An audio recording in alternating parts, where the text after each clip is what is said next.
¿Qué tal? Buenas noches, esperando que se encuentren bien. Les comento que el motivo de este video es presentar los momentos procesales más importantes que se presentan en la etapa de juicio. Es importante señalar primeramente, pues, a qué se refiere la etapa de juicio. Para eso, bueno, pues vamos a fundamentarla. Con fundamento en el artículo 348 del Código Nacional de Procedimientos Penales, el juicio, pues es la etapa de decisión de las cuestiones esenciales del proceso. Y esta se va a realizar sobre la base de la acusación que se presenta en la etapa intermedia. Por otro lado, podemos decir que la etapa de juicio se desarrolla en una audiencia, la famosa audiencia de juicio oral o de debate oral, precisando que en dicha audiencia se presentan 4 momentos procesales muy importantes, mismos que son los alegatos de apertura, el desahogo de los medios de prueba, desfile probatorio o debate, los alegatos de clausura y por último la sentencia definitiva que resolverá el asunto de fondo. En pocas palabras, podemos decir que la etapa de juicio, sin duda alguna, pues es la más importante de todas. Cumpliendo con lo solicitado por la docente, vamos a indicar a manera de línea de tiempo los momentos más importantes que se presentan en la etapa de juicio oral. El primer momento importante que vamos a encontrar en la etapa de juicio oral, recordemos que son los alegatos de apertura. ¿Qué son los alegatos de apertura? Los alegatos de apertura los podemos entender como la exposición breve y sucinta de las partes en torno a su teoría del caso, con la finalidad que se haga de público conocimiento los términos en los que las partes desarrollarán su actividad durante el juicio oral. Es importante señalar que la teoría del caso, pues es la estrategia de las partes para lograr que sus pretensiones se cumplan. Pero bueno, de igual manera es importante comentar con relación a los alegatos de apertura que instalada la audiencia de juicio oral, previa verificación por parte del presidente del Tribunal de Enjuiciamiento, de la asistencia de las partes y de los órganos de prueba, así como el haberse indicado el objeto del debate oral, se le concederá el uso de la palabra a las partes para que expongan sus alegatos de apertura, también conocidos como alegatos iniciales o preliminares.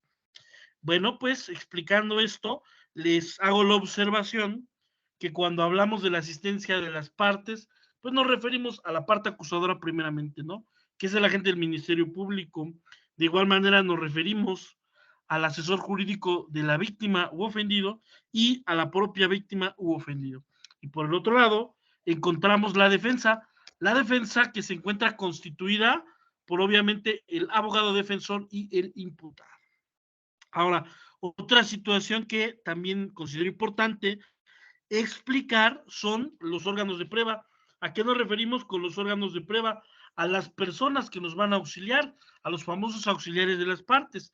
En este sentido, pues me refiero a los peritos, por ejemplo, me refiero a los testigos e incluso a, pues, miembros de corporaciones policíacas, como pueden ser policías municipales, policías estatales o bien policías de investigación, los famosos PDIs.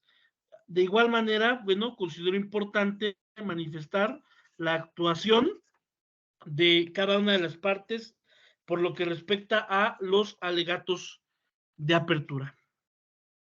Por lo que respecta a la gente del Ministerio Público, bueno, pues es importante señalar que este agente del Ministerio Público tiene la obligación de exponer sus alegatos de apertura. Tiene la obligación, así lo señala el Código Nacional de Procedimientos Penales. Ahora, por lo que respecta a el asesor jurídico o que también podemos llamar acusador coadyuvante, les hago la observación que también debe formular sus alegatos de apertura. Sin embargo, y a diferencia de la gente del Ministerio Público, los mismos solamente se van a reducir a los términos de la acusación coadyuvante. Para finalizar, por lo que respecta a la defensa, es importante señalar que con fundamento en el Código Nacional de Procedimientos Penales, la formulación de los alegatos de apertura para la defensa son optativos, ¿sale? ¿A qué nos referimos con esto? A que si quiere, el abogado defensor puede exponer alegatos de apertura y si no quiere, pues no lo hace. Depende de su teoría del caso. Es decir, depende de su estrategia si el abogado defensor va a presentar o no alegatos de apertura.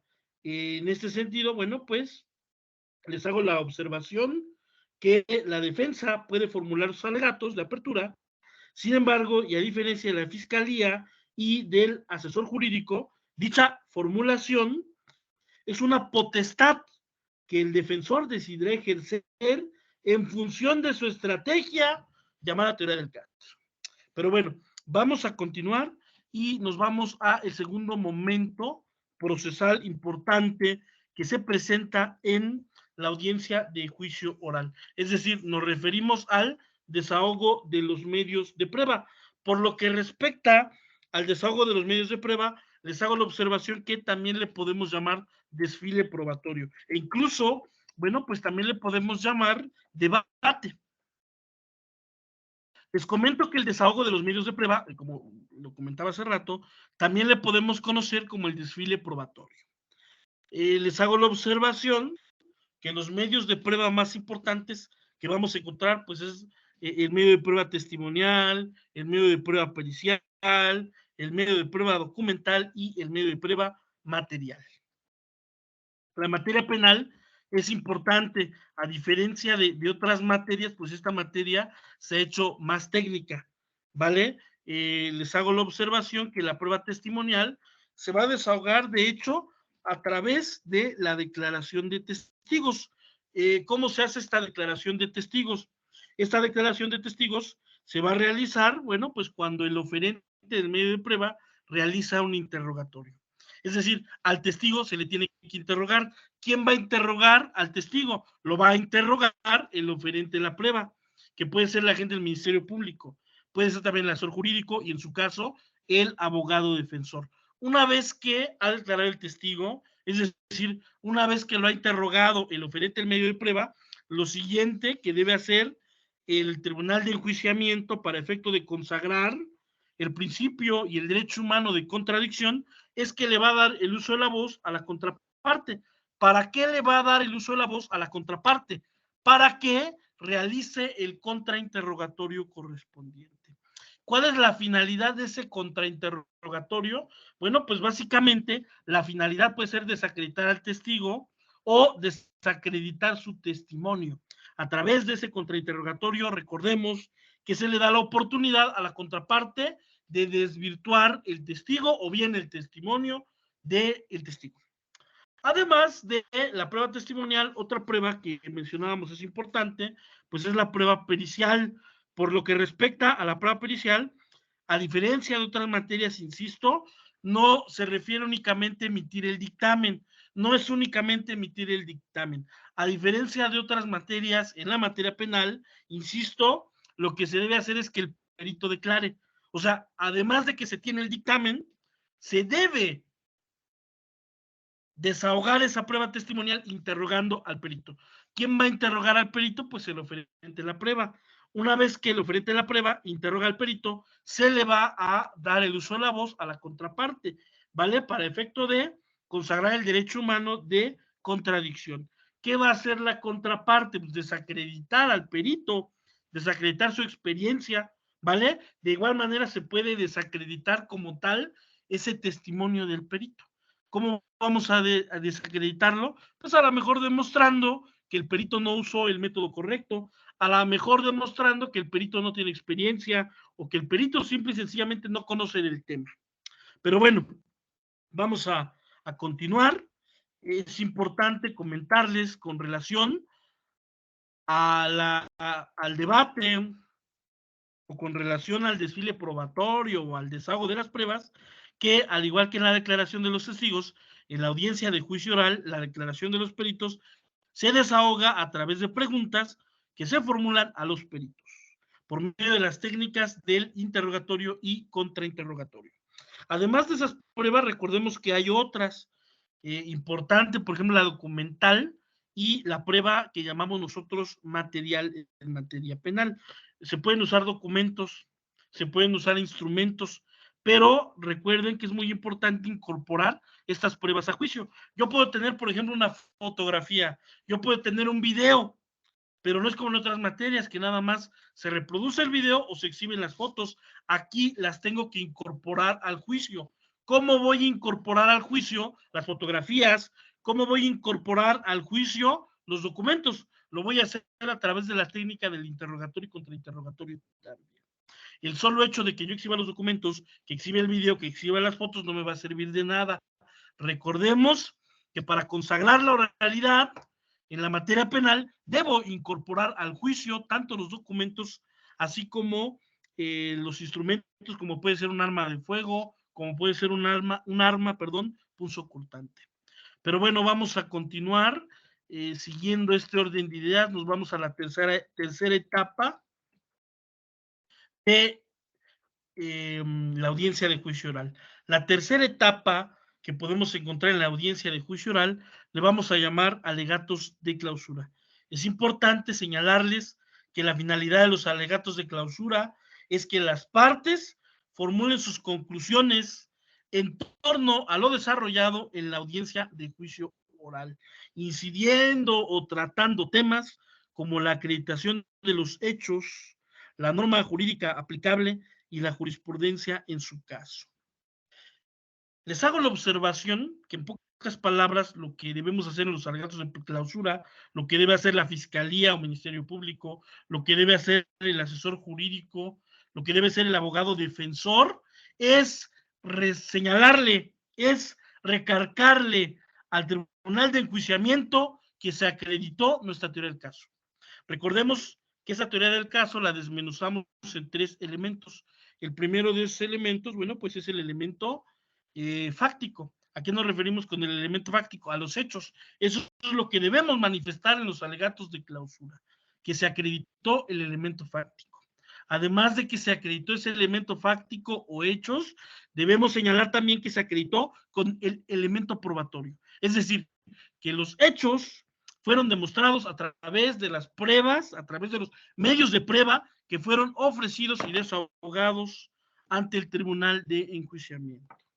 De igual manera, es importante señalar el último de los elementos, que es el elemento normativo. Por lo que respecta al elemento normativo, consiste básicamente en fundamentar tanto los hechos así como las pruebas en la legislación adjetiva y sustantiva. Legislación adjetiva, recordemos que es el Código Nacional de Procedimientos Penales, y la legislación sustantiva puede ser un código penal o alguna legislación especial que tipifique el delito del cual trata nuestro asunto. Entonces recordemos, en pocas palabras, en los alegatos de clausura vamos a señalar que demostramos que se llevó a cabo nuestra teoría del caso, es decir, que cumplimos con un elemento fáctico, hechos, con un elemento probatorio, las pruebas, y con un elemento normativo, es decir, la norma jurídica. Pero bueno, continuando con esto, es importante señalar que concluido el desahogo de todas las pruebas, el presidente del tribunal le va a conceder el uso de la palabra al agente del Ministerio Público, al asesor jurídico de la víctima o ofendido y al abogado defensor para que expongan sus alegatos de clausura o de cierre. De igual manera, es importante señalarles que en esta tercera etapa, llamada alegatos de clausura, las partes darán sus apreciaciones en torno a las pruebas desahogadas en la audiencia de juicio oral y cómo las mismas confirman su teoría del caso, que es lo que comentamos hace unos momentos. Para finalizar con esta línea del tiempo en la que hemos estado analizando los momentos más importantes que se presentan en la audiencia de juicio oral, concluimos con lo que más nos importa a los abogados, que es la sentencia definitiva.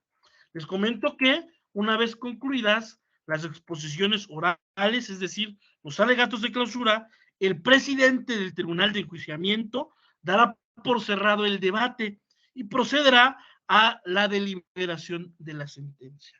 Es importante señalar que la deliberación es la valoración que el juzgador le va a dar a las pruebas a través de un criterio razonable. Recordemos que la sentencia que se dicta, pues es una sentencia definitiva, es decir, se va a resolver de fondo el asunto. De igual manera les comento que en la sentencia definitiva, el tribunal de enjuiciamiento debe hacerse cargo en su motivación de toda la prueba reproducida ante dicho tribunal, incluso aquella que hubiera sido desestimada, indicando en tal caso las razones que hubiera tenido en cuenta para hacerlo. Esta motivación deberá permitir la reproducción del razonamiento utilizado para alcanzar las conclusiones a las que llegó en la sentencia. Les hago la observación, bueno, pues que la sentencia definitiva tiene elementos muy importantes. ¿Qué elementos? Tiene elementos de forma y elementos de fondo. ¿Cuáles son esos elementos de forma? Los elementos de forma son primeramente los datos que debe contener una sentencia. En esos datos que debe contener la sentencia, pues encontramos el nombre del tribunal de enjuiciamiento, los jueces que integran ese tribunal de enjuiciamiento, el nombre de las partes, además de eso la fecha en la que se dicta la sentencia, además de los datos de identificación, en la sentencia definitiva también podemos encontrar algo muy importante que básicamente es la motivación. ¿A qué nos referimos cuando hablamos de la motivación? Nos referimos a las razones por las cuales el Tribunal de Enjuiciamiento está dictando esa sentencia.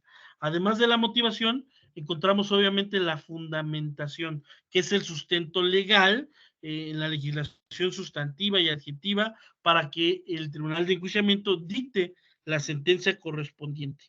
Y para finalizar, encontramos pues algo que nosotros los abogados consultamos antes que nada, que son los puntos resolutivos. En los puntos resolutivos, de manera resumida, pues se precisa quién ganó la sentencia. Es decir, se va a precisar si la sentencia fue condenatoria o absolutoria. De igual manera, se va a precisar los tiempos en los que obviamente se debe cumplir la sentencia, ¿vale? Y básicamente con esto estamos terminando el video solicitado. Espero que sea de su gusto, espero que les sea de utilidad y bueno, pues cualquier observación, cualquier situación, me reitero a sus órdenes.